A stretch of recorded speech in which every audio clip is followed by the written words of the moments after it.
Good evening, everyone.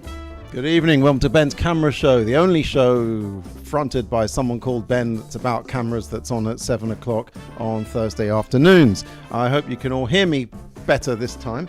In fact, I'm probably overdoing it now. There we go. Let's turn that intro down a little bit. How you all doing? Welcome, everyone. Thanks for joining me. Oh, it's been a bit of a hectic week. Well, it's been a combination of hectic and relaxed. Thank God the heat is pretty much done with for now. We might get some more in September, but it rained this morning in London and it's finally cooling down a bit. Hence the proper shirt tonight. Welcome to everyone, and if you're joining us for the first time, then this show is about cameras and all sorts of things to do with cameras. And we chat in the chat down below. If you have a question, pose it to me. If you just want to ask someone else in the chat a question, sometimes entire conversations just break out in the chat. When I'm being a bit boring, people start talking amongst themselves. In the chat tonight, I've already seen some comments from some regulars, old radios, this side towards screen, Super Cine 100. Hi guys or girls, I don't know those names. I don't know. Maybe you're all women. That'd be great, wouldn't it? Not according to my YouTube stats. It's like 99.9% guys and a couple of ladies as well. Welcome all. We welcome all. We're just here to talk about cameras anyway. So what did I do this week before we get on to the main part of it? Well, I was on a bus not too long ago. Let me go into my my little box here. And I was on a bus and went past, not that yet. And I went past something quite sad, to be honest. It was, unfortunately, it was this. Where have I got it? Second screen. I know what it is. Anyways, let's get the pictures up. Tonight's going to be, there are going to be a lot of technical problems tonight. Just warning you, because there's a lot of stuff I had to set up this time, which is different from my usual. So bear with me. Anyway, look, this is quite sad. I was going past. This is, you can just about see the letters there. That's an Odeon. It was a cinema. This was my local cinema, and unfortunately they've sold it, and it's going to be turned into student flats. And if you could just about read here where it says the letters they've taken off, fanatical about film, they wrote. Fanatical about film. Well, it turns out they weren't fanatical about film. They were more fanatical about money than film, so they had to take that sign down, and now the whole Odeon is following suit. Oh dear, oh dear. So anyway, what else I got to talk to you? Here's an interesting bit of news, which is a film is coming out soon that I had a small part in the production of, called Supernature, and it's made by Ed Sayers, who is the guy behind Straight 8. Let's just pause that a second. So yeah, he what he did is that he got people from all over the world to film various wildlife on Super 8 and put it all together, edited out of God knows how many hours of Super 8. And shooting wildlife on something expensive like Super 8, it's a bit of a gamble, but it really paid off, because there's some really, really lovely scenes in it, and it's from all over the world. People just filmed wherever they were with Super 8. So that's coming out on the 4th of September. Maybe we can get Ed, the director, around to next week's show, because and talk to us about that. Bit of a step down from Mark Kermode, but there we go.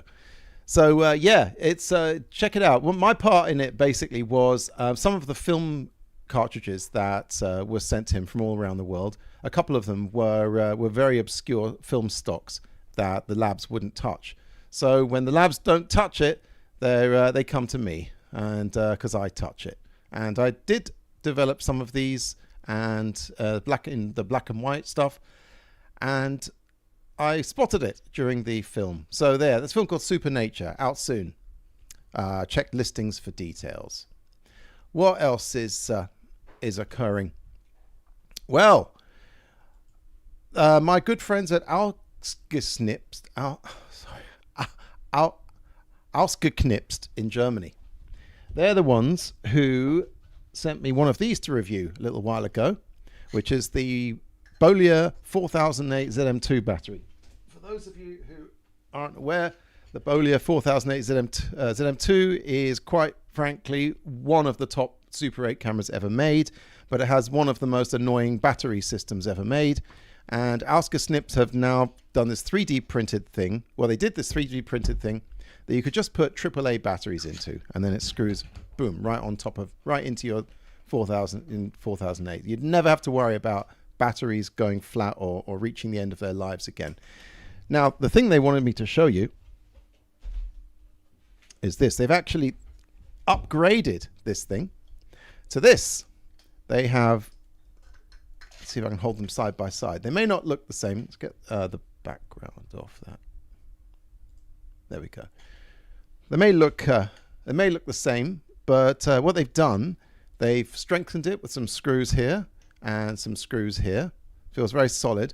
But more importantly, this cap here, which in the original one was plastic, with some very, very fine threads in the screw here, made of plastic, they have now beefed that up. So they now have metal threads in the screw here, which if you have a Bolia 4008 ZM2, it screws in here. There's not a lot for it to hold it in. So the fact that they've now come out with a metal one is great. Once again, they are not paying me for these plugs. I like the guys. I like what they do. I do not take any money for talking about equipment, which is good because I've got another piece of equipment of theirs coming later, and it is very relevant to tonight's subject, which is, of course, 120, aka medium format film. Yes, and we are. What's this? We need a. Sorry, I'm getting distracted by the comments here. I'll get to your comments in a minute. I'm not as good as Mike with Mike Filmboy 24 with getting to the comments, but I will be keeping an eye on that. So any comments or questions, just keep them coming. So yes, 120 film. What is it? Why is it? Can you still get it? What kind of cameras shoot this stuff? Well, let's start with the what, shall we? Medium format, also known as 120 film. Came out in 1901, believe it or not. It's a really old format. In fact, Kodak brought it out for something called a box brownie camera that they had, which was one of the first mass-produced, very easy to use analog film cameras, and it took this 120 stuff. Let me just show you what we're talking about here. So let's go into my box here. Right. Now, you've all seen this stuff, right? I'm sorry for people who know all about this already. We're getting along to some very down the rabbit hole later, but we're starting looking down into the rabbit hole from the field above. Okay, 35mm film. We all know this stuff, right? 35mm wide. It's the format that pretty much everyone who shoots film uses these days. But the real professionals and the people who are into the serious stuff use a film which is a lot bigger than 35mm. In fact, I've drawn here how big it is. Medium format comes on a spool this size compared to 35mm, and it is 6 centimeters wide, 6 centimeters high, shall we say. And as wide, well, the widths can come in a whole different load of varieties of width. So you can actually shoot on various different aspect ratios with this stuff, which is nice because we see here that the film here, that is 6 by 9 centimeters. And this is 6 by 6 centimeters. You can shoot it square. 6 by 7, some do. So it's that size. And you can also shoot 4.5 by 6. So it's almost like a half frame of this, so you can fit more on a roll. In fact, I've got some stats here for you. If you shoot this at 4.5 centimeters by 6 centimeters, you can get 16 exposures on one roll. If you shoot 6 by 6, that's this square one, you can get 12 of those on one roll. If you shoot 6 by 7, that's this slightly rectangular one here, you can get 10 pictures that size on a roll. And if you shoot 6:9, the full frame medium format, you get only 8 photos, 8 pictures on a single roll of this stuff. So none of your 24-36 business. They mean business here. So what I'm going to do is, is there anything else to? Yeah. You can still get it. It's used more by camera enthusiasts and professionals these days. The medium format was really the market was really killed off by megapixel digital cameras, as you can expect. Hey, Stas Vlad, how you doing? He's just entered the chat here. Metal Thread sounds like a cool band name. Yeah, this side tool screen. Oh, you're a pisser. Anyway, let's have a look at the kind of cameras they use to shoot this stuff. I'll be unrolling this in a minute. This is actually just the backing paper, not the film itself. Oh, and just as an interesting comparison here, that's the 35mm frame there, and that's IMAX. That's the size of an IMAX, a single frame of IMAX 70mm film, and that's smaller than one of these medium formats. Interesting that. The reason why IMAX cameras are so big and clunky is they've got to run 24 of these through per second, whereas these you can take your time and do single shots. So yeah, bear that in mind, that you could, in theory, shoot an IMAX film frame by frame on one of these. I worked it out. It was like something like £30 a second in film costs that would cost you. So go do it. Why not? Now, what are we going to look at first? Let's bring a camera out. This is what we've all been waiting for. So this is wonderful. I've had this, seriously, this is one of the oldest cameras, the longest running cameras in my collection. The oldest camera, not just the oldest made camera, but it's one I've had for longest. I think I bought this when I was about 13 years old. 13 years old at a jumble sale. And it's called a Zeiss Icon. Here we go. Zeiss Icon. Here's the Netar 510. And it's a folding camera, as you can see, and you unfold it, and here's the big party trick here. Press this button up here, and what happens? Ka-chunk! Hello, who's this? It's your lens and your bellows and everything else. So yeah, very, very old school. 1936, I said. It was made in Germany.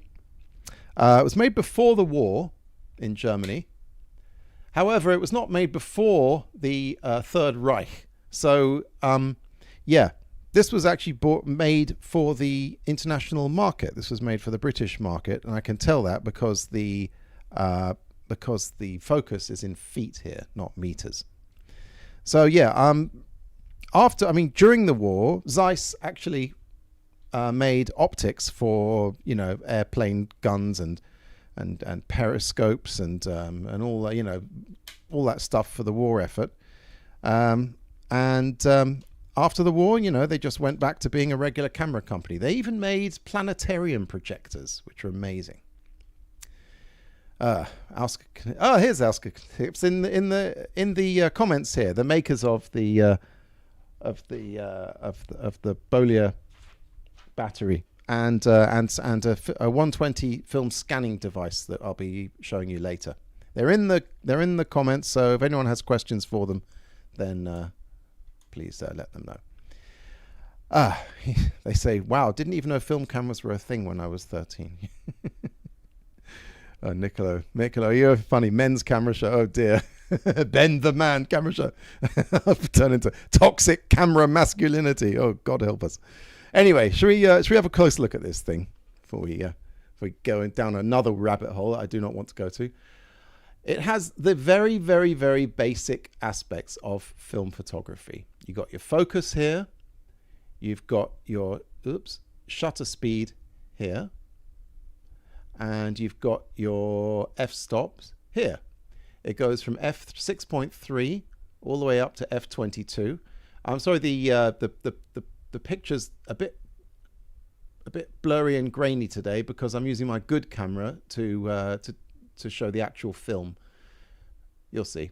So yeah, so what's quite nice is that all these readings and all these dials, they're all in the same place. So you only have to look at one place in the camera to say, okay, f-stop here, shutter speed, focus, and we're good to go. Oh, and where's the shutter itself?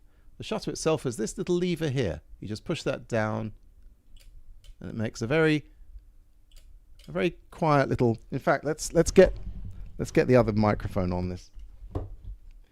So here's the sound of the shutter. There we go. That's it. Just not bad. Let's open the back.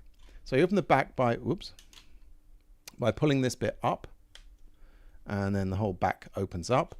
And here we go, the inside of the camera. Now, if I put this, if you might have noticed that the shutter speed has a B setting and a T setting, and those are great. That means you can do long exposures. So if I push the shutter on T, watch what happens. It just opens, and it stays open. So I can show you stuff like the, there we go, the aperture. Nice. Very James Bond. That's just from reflections in there. There you can just about see that. And let's see, 100 of a second. Didn't even see that. 25th of a second. Just about see that. So once you've loaded the film, you flip this thing up like that, and that's your viewfinder. Very simple viewfinder. Notice it has a vertical view. So if you want to shoot horizontally, you have to turn it. So let's show you here. So that's vertical, that's horizontal, and quite nicely it's got this little flap here which comes out, so you can actually set it down on a surface like that to shoot horizontal.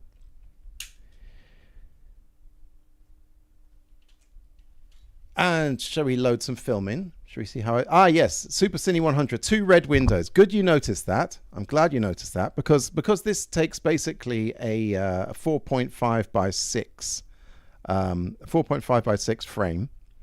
Then when you wind it on, you only wind it on half a frame. So let's put some film in and I'll show you what's going on here. 16 or this side towards screen. This one you will get 16 per roll. And okay, so this is a roll. The film itself isn't in here, as I said. This is just some Fuji Velvia 100F. Supposed to have an absolutely amazing color saturation. So put that in. You lift this bit up like that, and then the rest of it just pops in. Go, and then if you get it positioned right, whoops, it should just snap in place. Did I snap it into place? No, the bottom's not in. There we go. All right, and then you just pull the paper over. This is a bit like the old if you know how to do a standard 8 camera, then this shouldn't be too much trouble. Let's get this one out. So then we wind this, put this through the center, and it actually has a little thing that catches onto this this hole here, which is nice. Let's see, go through the center. There we go. Wind that around like this. You know what? It's better to do this while the thing is folded up. There you go. Then you can just set it down like that. See, we're all learning today. That goes onto there, and then pull this one up to let it get in. There we go.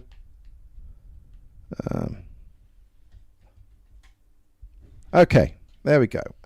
And then you just start winding it. And at this point, you need to shut the back. I'm not going to shut the back yet because I want to show you what comes up. Okay, so the film, this is the backing paper. The film is underneath that, pointing at the lens. There's a start here, and then see these lines here. Okay, if I shut the thing now and open up this is a little red two little red windows. So if I keep turning this, what we get, see there's a line up there. Okay, a line, and then it gets to, after a while, there's a line there. Oh, an arrow. It's very exciting, isn't it? So look into this one here and keep turning, and a dot, another dot, a smaller dot, and then smaller dot, and there we go, 1. So that's picture number 1. Now, because, as I said, because this is like a half frame, after you've clicked this picture, you turn it, you wind it on, you wind it until the 1 is on the other side. Let's see, there we go. There, it's now there. And now you can take sort of 1B, if you like. So you got 1A and 1B. You click on, you take your picture, wind it on, and look, these dots here, getting smaller, smaller, smaller, and there's go. There's picture number 2, and you just carry on. Picture, you take 2 on that side, turn this until you get to 2 on this side, and there you have it. And basically, you're supposed to only open this briefly to see where you are and keep it shut at all other times. Super 100 said that catch is a great Fujifilm edition. With which Kodak did that? Yeah, the catch with the yes, with the little hole there. Old Radio says I usually get an 8-shot roll. Yeah, well, you must be shooting 6x9, and which this camera doesn't do. This camera only does, as we can see here. I love this. See, it's got all these different numbers all at different places, and that's because some cameras, for instance, like this Holga here. I'm going to do an entire show just on this Holga, so we won't be seeing this for very long. It actually has a red thing here where it says points to 16 here and 12 there. So you can see how far to wind it on, and the numbers going up to 16 will be on this level, and the numbers going up to 12 will be on this level. Very, very clever. Look, we can see that here. Oh, maybe not. They're at the same place, these. I don't know. These seem to be... maybe the Kodak is different. But yes, the positioning of the red screen basically shows you which number to stop at. So what if you want to shoot one of those 6x9? So you can't. This is only like a half frame. What if you want to shoot full frame 6x9? Well, then what you need is this one's big brother. Ta-da! This was given to me by my friend Josef. Thank you very much, Josef. He was downsizing his camera. This side towards the screen says, I have a Holga 120, Traveler Faux TLR and Spartus Faux TLR. Faux TLR. Oh, fake through the lens. This side towards the screen, you have to have the insert for the Holga. That's right. Yes. Yes, you're right. You're right. The Holga, I should... I mean, we'll go through this in in another one, but yeah, the Holga has this whole bit that comes out, so you can put this. This is for square, for 12 for square frames, and there's also another one for 16, which is nice.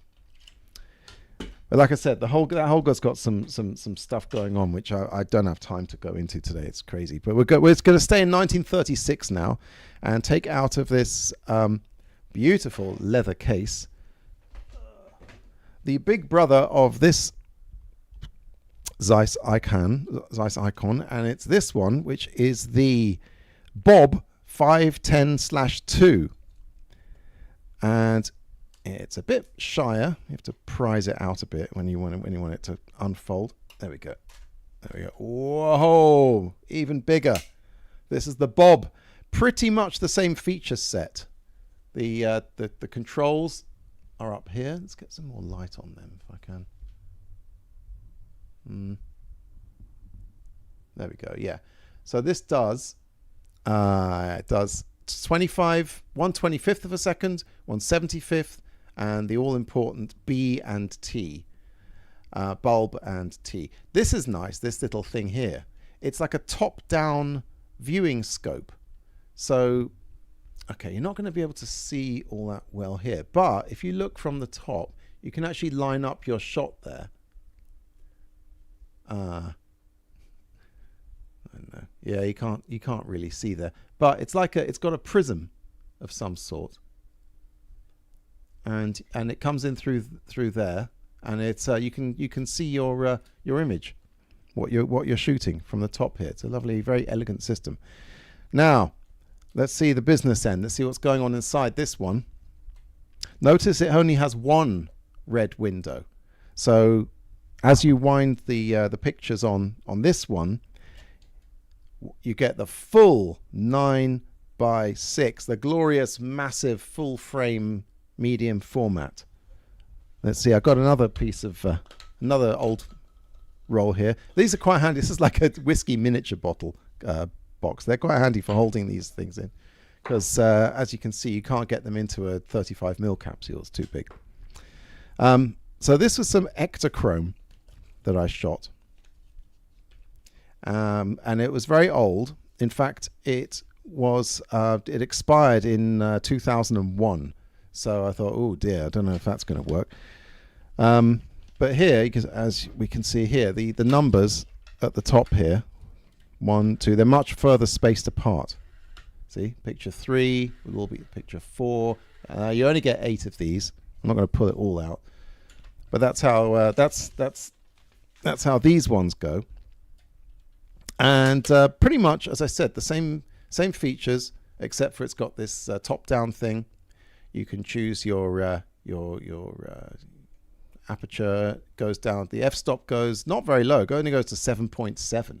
Imagine that. That's your lowest f-stop at 7.7. Huh. Super Cine says that's in lovely condition, Ben. Absolutely, yes, certainly was. Certainly is. I mean, it's. I think, you know, it wasn't actually even used very much. I don't know, but you know, the price of film these days. In fact, let's have a look. See how much these cost, eh? Shall we have a look on eBay? It's all going to be in pounds sterling. Let's see how much one of these will set you back these days. I mean, they must be at least like £1,000, right? Don't know. Let's have a look. Zeiss Icon Netta 510. Here we go. 16 quid. £16. This one was. These are sold prices. These aren't for sale. These are sold. 21.50. Bit more. £40.11. That one. 31.90. These are not bank-breakingly expensive cameras. Let's see. How about the film? It's going to be that case where the film is more expensive than the camera, right? Let's have a look. Let's see what Wex have got. They've got Portra, pack of 5 for £85. Ilford, £8.40. Let's get this out of the way. It's not bad. This Kentmere is only £5.50 for a roll. Yeah, it's £8.60. I mean, it's not bad, but then of course remember that you're only going to get like maximum 16 pictures on one of these. So yeah, it is per photo. It does turn up to be about the same as 35mm, I guess, if you get the cheap stuff. Per photo, if you get Portra, five pack for £109. So if you say 5 times 16, that's 80 pictures for £109. So yeah, each photo is going to cost you more than a pound. This side towards screen says also have a Kodak A1 Autographic Junior, but it takes 116. But you can adapt 120 film, but it's fiddly. Yeah, oh God, that's another rabbit hole. I am not going down that one anytime soon. You're on your own, mate.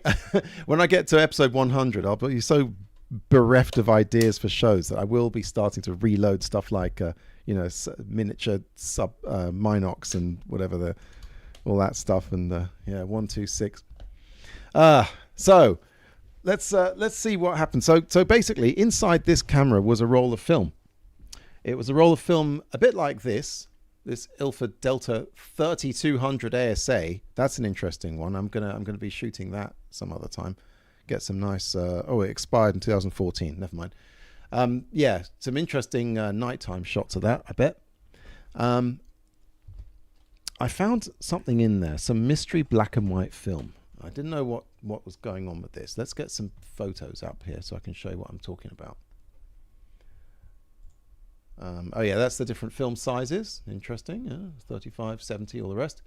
So yeah, and I tried running it through Rodinal, and I didn't get a lot. I got this. It was pretty grey, and it looked like the film had been fogged pretty badly. And I tried various things. I tried. I did the drip test. Remember the drip test? Turns out what I was telling you about the drop test last time, I was wrong. The drop test. Yes, this is what I did. This is from a couple of weeks ago. This show. You're supposed to see when this white spot becomes the same grey as that bit, and I was timing it until it went completely black. So about here, or just before, about 6 seconds. Let's go back a bit. I'd say about 6 seconds was when they're about equal. Yeah, maybe 6.5. And 6 seconds, what do? You divide it by 4, and that's how many minutes. So 6 divided by 2 is 3, divided by 4 is 1.5. 1.5 minutes, that's for this thing here. Now, I did the same test on this. Where's it gone? On this stuff. In fact, I did a few different ways of trying to work out what the best length of time in the developer. I even cut out little squares, and let's get the other camera on. So this is why there could be some terrible technical problems. So yeah, here are some bits of. This is a negative shot, but it doesn't matter. Here are some bits of film put in for different times. You can't really see it here, but the one that's 5 minutes looked about halfway. Unfortunately, this was a duff piece of film. Yeah, look, I'll show you what I'm talking about. Yeah, the only thing I really got out of this film was this. That's the only part of the film which actually had a picture in it. Now, this was an old piece of film that had been in the camera for a long time, and I'd probably opened the camera a couple of times by mistake. So it's amazing there was anything there. We've got slightly something here I can recognize. Whoops. I mean, that's a little chair. That's a sofa. That's a table. You know, it's not winning any photography prizes, is it? So anyway, but we're off and running. So I found in this one, this was the 6x9, the big one. I found the roll of Fuji Provia, was it, or Velvia? Fuji Velvia. And in the small one, in this one, I found the roll of Ektachrome. So I thought, well, let's that's some details about the Netar. Okay, we've passed all of that. Yeah, this is the Ektachrome. Expired 2001. So what I did is I put it through my my process that I developed my last roll of Ektachrome with, which was some Super 8. This is what it looked like just coming out from the first rinse. This is before I even put any chemicals in. A lot of stuff came out. I just bathed it in water for a while. Anyway, I went through the whole homespun E6 process, which was my own devising using Rodinal and ECN2, which worked for my Ektachrome last time. That's me keeping it all warm because, of course, you know, hot color chemicals, got to keep them warm. And yeah, I got well, put it politely, I got F all out of that. Hey, Tio Manny's in the house. Hey, yeah. So I yeah, not a lot came out of that Ektachrome, and that's how I scanned this. We'll be getting onto that in just a moment. So yeah, I just got these kind of like uniform pink, slightly ghostly shape. So I thought, oh my God, I've gone and ruined my film by cheaping out and doing it in a homemade E6 process. So bugger it. And then what I did was the home E6 process. I only developed one little part, which was this. And that came out. That didn't do f-all. So so then I used a full Bellini kit, a fresh. I thought maybe it's the process. You know, it could be my process. And I had a Bellini kit left over from when I was doing the Frank experiments. And I thought, well, let's put that to the test. So let's have a little. Where have I gone? Hey, shut up! That was my Alexa. Yes, let's have a look at what's in a Bellini kit. Let's take a little. The Bellini E6 kit.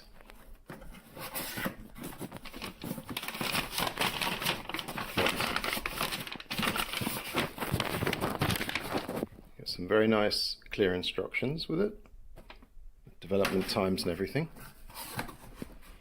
And here are the baths. It's a 6-bath kit, starting with first developer, then reversal, what they call,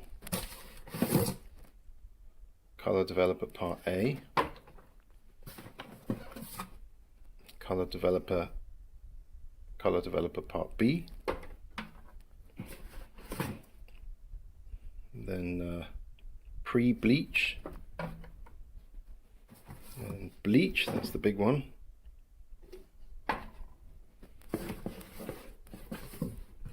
then fixer. So many baths. It took so long. And finally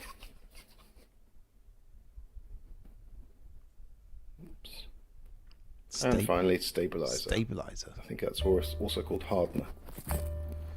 So yeah, so I basically had to put all those, mix them all up to 1 litre per bath. There's a little time lapse I did of all that process. Took forever. Mixed up 1 litre, so I had all these different baths across the back there, and I had to heat every one of those up to 38 degrees. I'll go into the timings in a minute. Well, I'll talk about timings after this interlude. So finally, there we go. Got that done. Oh no! I nearly got through a show without playing the intro by accident. Every time, not every time. So anyway, where did that get me? Yes, so I developed the rest of it using the fresh kit, so I could not fault the chemistry. Okay, and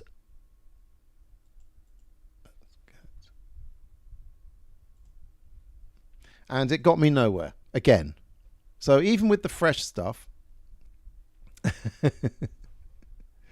Old Rhea says drink. Oh, thank you. Yes, thank you. Am I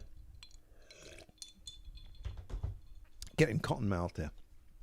Anyway, so yes, so enough of the disaster. So what I did, I put these into Photoshop. But firstly, how did I scan these? Well, bringing on to the other piece of kit that the lovely people at Snips sent me to have a go with, and that is this. Ta-da! So this is the 120 film scanner that they make. It's 3D printed. It comes in parts. You can remove these. You can. It's a sort. I call this the chimney, I guess. And then there's this section here, which is held together to this section by neodymium magnets. And the idea is that you put your medium format film through the middle here, and then you put this down on top, and it holds it in place, and you can pull the film out. Well, I can show you. You can pull the film out as you take a picture of it from the top using a DSLR camera. In fact, where is it? Somewhere we have a photo of it being used. There we go. Like that. So I had the camera pointing down, and the medium format film goes in there. Now this light panel here, they do supply them as well. However, I already had one, so I didn't need one. In fact, here it is. Here's the light panel. So the idea is you put your, this is just a normal LED light panel. It didn't cost much at all, this thing. And then what I'm going to do is this camera I'm going to put onto the side screen here, like that. So you can sort of see what I'm doing, while the top here is going to be the actual picture. So I've got it all set up so it's a negative. Old Radio says, of course, instead of buying the tools I need to do this, I'm going to blow my money on either a 1910s or a 1960s typewriter. I just can't focus. Don't get an old typewriter. Come on. This is more important. TMA says, I like the magnet. Does it prevent bowing well? Yes, it actually holds the stuff quite well. So here is a strip of medium format film that that's interesting. It's gone all sort of the picture's gone all weird. No, there's a bit of interference. Doesn't matter. So here I've got the you can see in the picture just above me there, the setup here. So I put the bottom bit down there, and then I put that there. It just sits in there. It sits in a channel. It doesn't actually scrape or against anything. Just sits there in the channel. And then with this bit on top, like that, we have our pictures, which we can I can just pull that. As you can see, you just pull that over, and then it holds it flat and even over the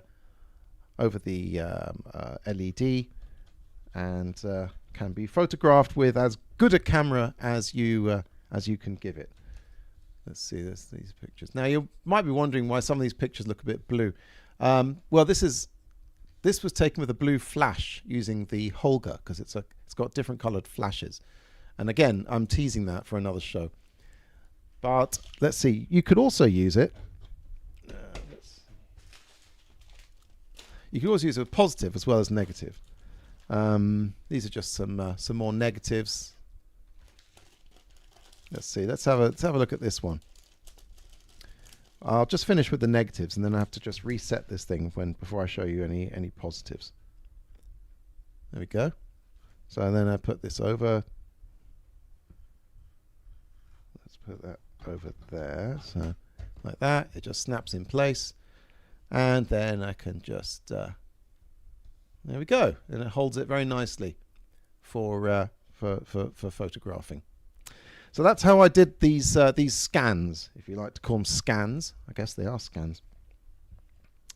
And I'm going to just reset now for the positives. And I'm not going to show you the positives quite yet. This is really freaky. Yeah. So give me a moment here. There it is. Yes, the filters. Right. So take off invert and take off color correction. Okay. Good. Now we're getting somewhere. So this is what those negatives actually look like. See? Yeah, nice. See, that's 16. That's 6 by 9 here, by the way. And here you can see it was in a camera that shot it in 2 vertical halves. So yeah, that's the nice thing about these cameras. You can sort of mess around with the format size. This side towards screen says, I would like to do home development. I did it in uni, but we didn't have many labs left, so maybe I could support them. Cost about $15 USD per roll. Yeah, it was a nice a change of pace to do it in these Paterson tanks instead of the old Lomo tanks doing stills. The only problem is when you want to test some film, it's easier to pull a foot out of a Super 8 roll and test it than it is to I don't know, snip somewhere, find where your picture is by touch, I guess. Let's switch that off. I'm going to show you some things I did with that because I mean it wasn't totally unsalvageable, the Ektachrome. So yeah, so that's how I did these scans here, and I put that into Photoshop because I could see some things. I could see a few. Whoops. Yeah, I can see a couple of things here. There's some beach scene there, maybe. So yeah, I put it into Photoshop, and wow, I bumped up the contrast and the brightness, and I got some. Well, I mean, I don't know if they're photos or art at this point.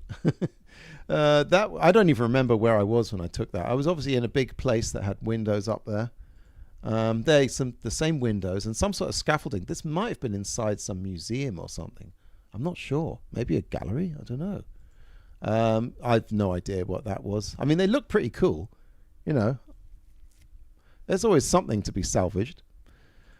This, I don't know what this, but I love this one. I love those stripes. I mean, I don't know if if I was taking a picture of a tiger. No, they're not tiger stripes. Maybe they're faults in the film. Who knows? But I do like the way that came out. I might print that one out. Oh, see you, Tia, Manny. Come back and watch the rest. So this one I thought was interesting because I could see some shapes here. And this was caused by something running down the negative as it was drying. So that wasn't good. But I saw something there. So I bumped that up in Photoshop with the brightness and contrast. That didn't work. Then I rotated it and applied a few other filters and got, yay, a photo, a recognizable photo. That's my old van. And I don't know where I am here. It looks like I'm waiting to go on a ferry. I may have taken this picture in going to Jersey in 2022, was it? 23? Anyway, so yeah, that's all I got from the Ektachrome, from this stuff. So yeah, a bit of a shit result that. However, with that Bellini kit I showed you, I thought, well, let's just put the next roll through the Bellini kit, and not even going to do a test. Just going to run it straight through. That was this stuff. This was the Ektachrome. Oh, that was the Ektachrome you just saw. And oh yeah, so the Fuji Velvia, after just soaking in warm water, it came out like that, like this. I don't know where these colors are coming from. Let's put this back on. So I'm going to show you how the Velvia turned out. Let's hope it turned out a bit better than that Ektachrome. Ta-da! Yes, it did. It turned out nice. In fact, I have it right here. Look at that. Oh, jeez. Okay, let's do this so you can actually see what the hell is going on. Okay, I see. It's the color correction. No, it's not. Dear. Wait a minute. Is the gamma up too high? No, wait, that's not making a difference. Ah, I know what it is. I know what it is. It's the wrong one. It's I'm adjusting the wrong one. So yeah, it's this one. Filters. Ah, okay. Chroma key. Oh. All right, I'll tell you what.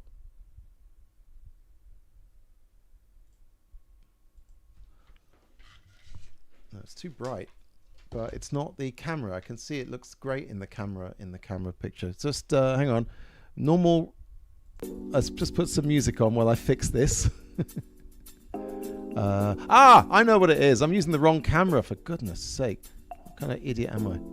Right, there we go. All right. Let's do the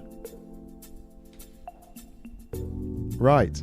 So this actually, I'm going to keep the I'm going to keep that going, the music. So this is a lovely strip here of 6 by 9, and yeah. So look at the size of it. Massive frame. A bit of a boring picture, to be honest. That's just some cars. Date unknown. That's a lovely one. Actually, these are the wrong way around. That's it. Nice. I got proper scans of this in a minute. So this is without the. In fact, I should put. Let's use the Alska Snips machine. Well, it's not on the floor.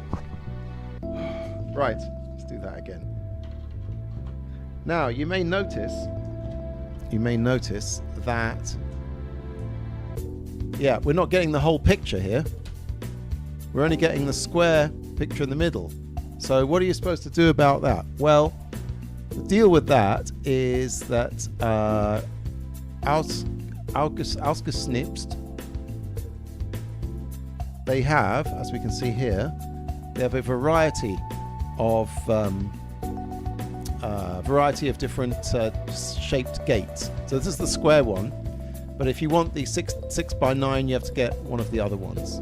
Okay, it'd be nice if there was an adjustable one, just one that you could make it big and smaller, so you didn't have to buy all of those. Guys, maybe you could offer that in the future. Anyway, let's I'll switch off that music now. Didn't need that. Not quite yet. Old Radio says a brilliant looking frame. Well, thank you, Old Radios. Let's just put the there we go. Let's look at the scans that I took of this. So as you can see, these are the square scans. And so what I did is I put them together in Photoshop. That's an interesting one. That was totally overexposed, but it still got something. So I put them together in Photoshop, and here they are. In fact, let's put some music back on. It's the jazz again. Here we go. So it's a prop. This is the best result of the evening. So pay attention here. So nice, medium format, widescreen style. That one as well, very nice. That's Broadstairs on the Kent coast. I think I color corrected that slightly differently. That was at the Cinema Museum. See, I accidentally did a double exposure, I think. Unfortunately, you can't really see the amazing visuals that were playing on the ceiling. Probably because it was a long exposure. Nice beach huts. Some light leak or something. I'm not sure what the... Oops.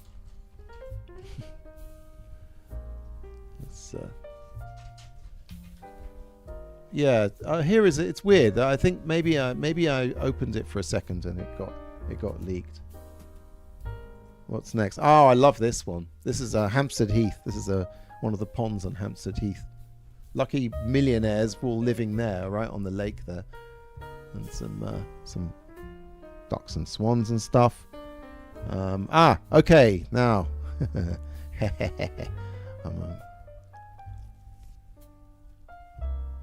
Oh, somehow the chat got disconnected, but never mind. Great, so I got results at last. Thanks to Fuji being generally damn good film. There we go. Yeah, and here again, just once again, here's the wrong way around again. I don't know what to do with these. I mean, there's the color transparencies. I mean, I don't know where to cut it up or just display them somewhere. That one and that one are my favorites. Lovely. This side towards screen. Did not know Fuji made 120 film. Yeah, well, now you do. It's you can still get it. And as we can see, that was probably expired. That stuff I bought it at some photographic fair, and it was a I don't know, it wasn't much, £3 or something. But God, that E6 process. Talk about pain in the bum. I'm going to read to you what you're supposed to do, what Bellini want you to do that whole E6 process. So preheat for 3 minutes. That's when it all came out purple. First developer, 6 minutes. Wash. Reversal for 2 minutes. Color developer for 6 minutes. Pre-bleach for 2 minutes. Then the bleach for 6 minutes. And then I think they've made a typo here, because they say fixer straight after the bleach, and then there's 2 washes, and I think the fixer and wash got mixed up in the instructions here. So it should be bleach, wash, fixer, wash. So Bellini, please sort that out, please. 4 minutes in the fixer, 2 minutes to wash. It was a labor-intensive process, E6. Let me tell you. The stabilizer was interesting because it was kind of like almost oily, and it left a very nice kind of sheen over the film. I didn't really have to add any photo flow or anything. The stabilizer sort of like smoothed it all out before it dried. So interesting stuff that. So yeah, so that's the E6 process I used, and that was that. So conclusions. Medium format. What am I going to do in the future? This stuff is pretty specialist. E6 is a pain in the bum. I can do, I can shoot it half frame in a negative, like one of these. But then, that's not an awful lot bigger than 35 millimeter. Oops. Oh, shite. Oh, oh no. Oh God, it went on the floor and I ran over it in my chair. Okay. So how about that? I'll just ruin all this film. So yeah, that picture I showed you, all over the place tonight, is what I'm going to do next. This is what I'm going to do next. I'm going to get some 35 millimeter film. Here we go. I'm going to get some 35 millimeter film like this. And with these spacers, these things you can get. In fact, I've got a couple here. The green screen has destroyed them. Isn't that great? Okay, let's fix that. Although it is hilarious. I'm going to deactivate the chroma key. There we go. Oh, now we can't see the background. Oh, for fuck's sake. Okay, right. I'm going to put the chroma key back because it's better to have it so you can actually see this picture here.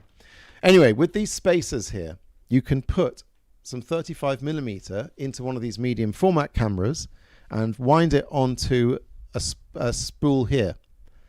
So and take pictures using the central section of the frame.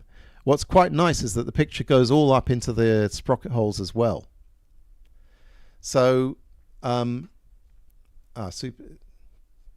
Cine says, yes, I wash between each bath. I think it extends the camera life. Yeah, I think it does. I think that pre-bleach has something to do with that as well. Anyway, so that's what I'm going to do. And this means that I'm not restricted to only buying 120 film. I can buy regular 35 millimeter film and I can use it in one of these cameras. And where am I going to buy some film? Well, so let me show you where I went to get some 35 mil film.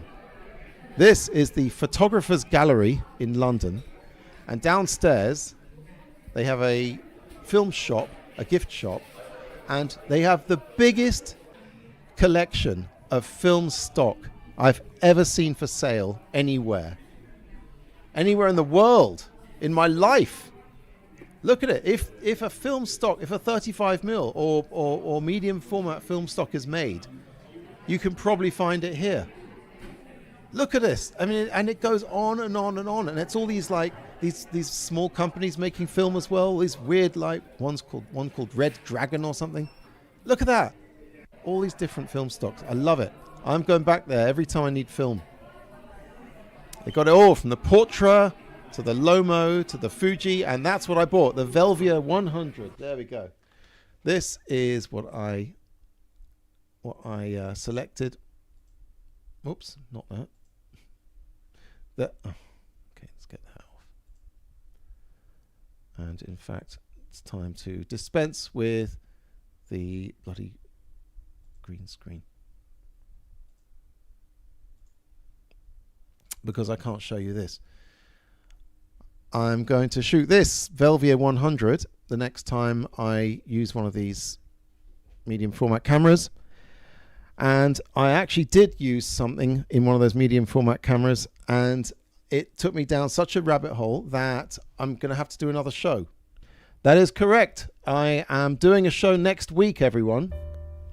I am going to do a show about something I put in these cameras, which was a very naughty and very dangerous thing. I put nitrate film into these, which funnily enough was what was available when these cameras came out. Nitrate film is highly flammable, could spontaneously combust, has been known to cause several cinema and archive fires over the years. And I've got a little supply of 35mm nitrate film, which could go up in a puff of smoke if I so much as look at it. And we're going to do that next show in one of these cameras. I'm going to show you what I did with that nitrate film, because that's a story all to itself, because we've been going on for an hour. And I think I've said about as much as I can say about these things. Super Cine 100, love the photographer's gallery. Shelf is a gold mine. Yes. So yeah. So I ran nitrate film through one of these. I had quite an adventure. And as you can see, I don't have a singed eyebrows and hair on fire. And we'll be doing that next show. But anyway, before the end, I thought, since this is a part one of a two-parter, let's get myself up on the big one.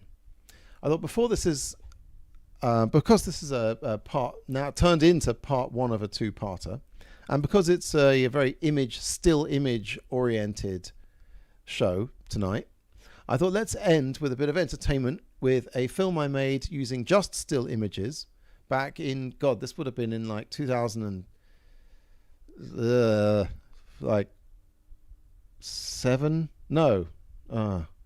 This is a while ago. Yeah, 2006, 2007. No, wait a minute. I had the long hair. God, even earlier. We're looking like 2003, 2004 I made this. God. Anyway, it's one of a series of films I made with the writer and playwright Peter Waldeck, an Austrian guy who I was visiting, and we made this film, and it's called Jim and Heinz in Medicine, Part 1. And I'm going to show you Part 2 next week when we have a look at the what happened when I put nitrate film through this thing. Oh, no. Enough of that. I know you love that, but we're going to have to just stop that. I need to take a drink, don't I? It's funny how talking for an hour gives you dry mouth. So yes, some of you weren't even born when I made this film. Let's get that off there. So yes, it's these two characters, me and this other guy, and the film was made completely with still images. Unfortunately, not with a 6x9 centimeter medium format, or I would be broke. We did it on an old Sony digital camera. So yeah, enjoy.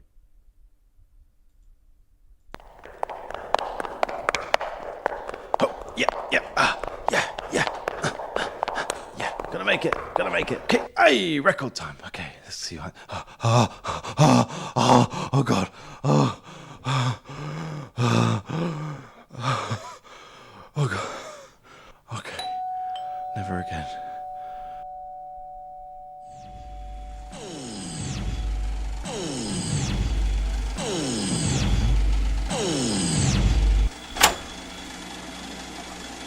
Xantrox.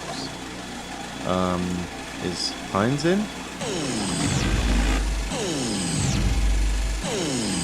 Okay, in there. Heinz. Jesus Christ, you look like shit. I feel like shit. Let me guess, you're ill, right? Fuck it.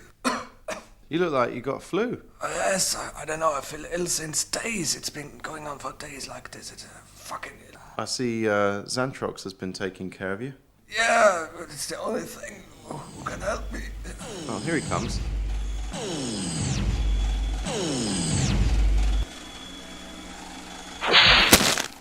Hello, Xantrox, please stop bringing me these fucking pretzels. I don't want any more pretzels. Oh man, fuck this shit pretzels. Jesus, Heinz, you can't just lie here with a robot bringing you pretzels. You need proper care. Yeah, you gotta help me. Please, Jim, you gotta help me. I'll help you. I'm dying here. Okay. You got to bring me some medicine. Okay. What's the best thing for a virus? Okay, I'm gonna go out. Okay, when I get back, you're gonna feel much better, all right? Yeah. Just hang on in there. Excellent. Okay? Listen, you can trust me. I'm one of your oldest friends. I can't wait. Hope.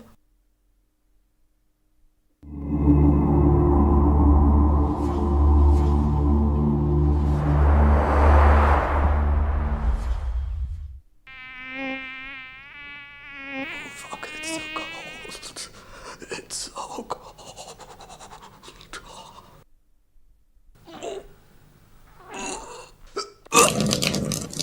Oh yeah, trigger warning here. It's all Photoshop.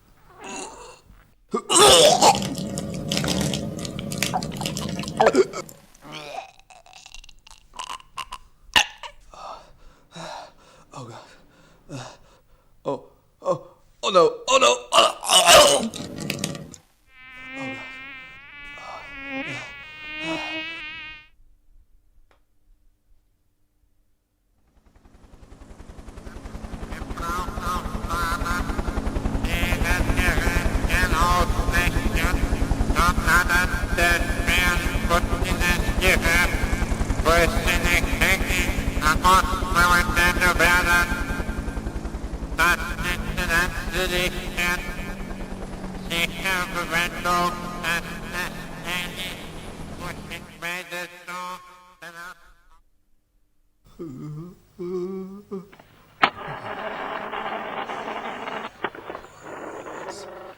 What's going on? Hello? Sandrox? Hey, Heinz, how you doing? I'm doing shit.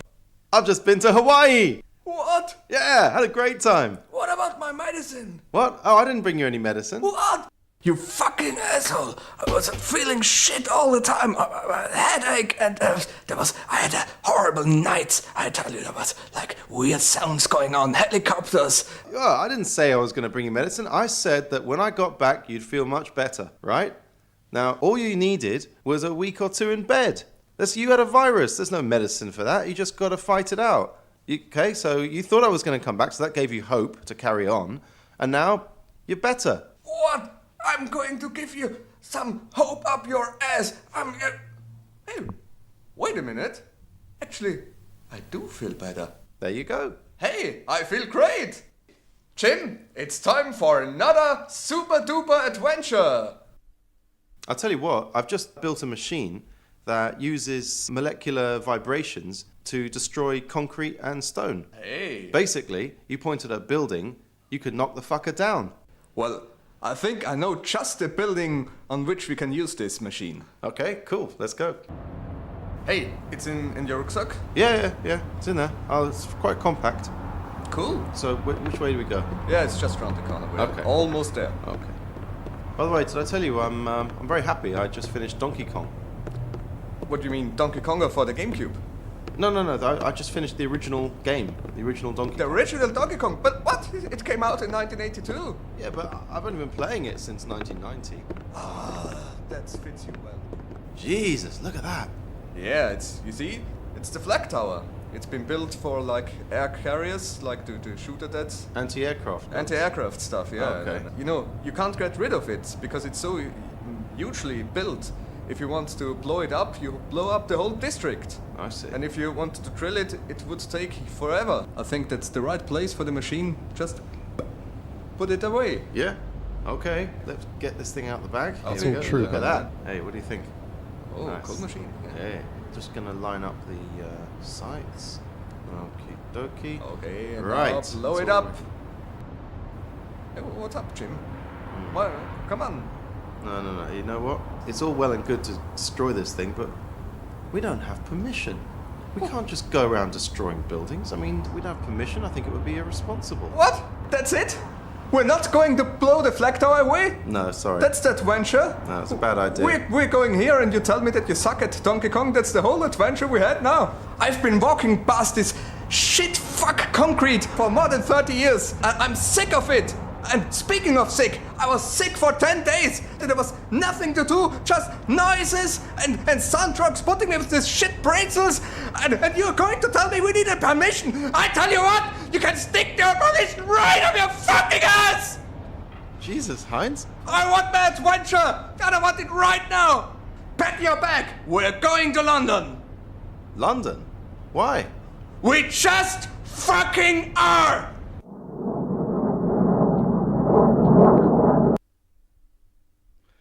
There we go. Part 2. Jim and Heinz's Adventures in London, coming next week, along with a side helping of Ben's Camera Show. And I think that really is the end, everyone. The end of the show about medium format cameras from the late 1930s.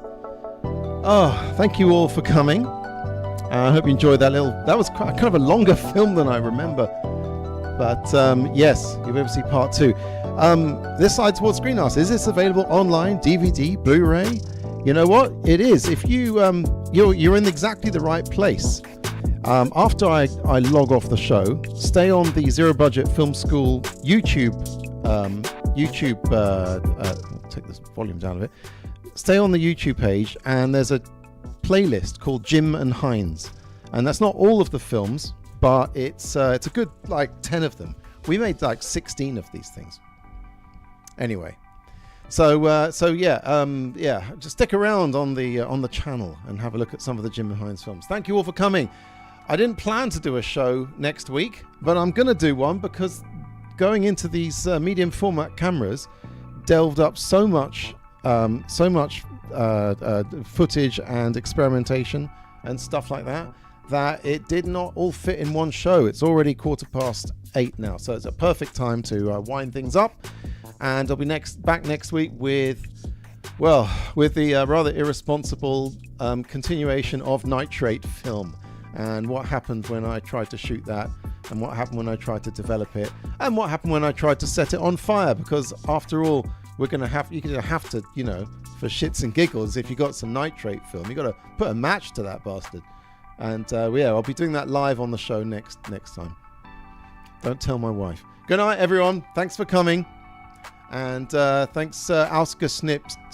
Go to their website for all your camera accessory needs. They're doing good stuff. They're 3D printing stuff, and they're keeping the cameras going. They're keeping the format going. They need to be supported. So thanks, guys. The 120 thing and the Bolio battery, both very handy, nice bits of kit. And I will see you all next week. Old Rare says, let's see that. Oh, This Side Towards Screen says, brilliant show. Thanks for the show. Oh, well, isn't that nice? I mean, there may only be 4 of us left in the room, but I appreciate all of you listening to me waffling on about this stuff. After all, you don't want to shout into an empty room, do you? Anyway, night, and good day if you're in the West, and sleep well wherever you are. Bye.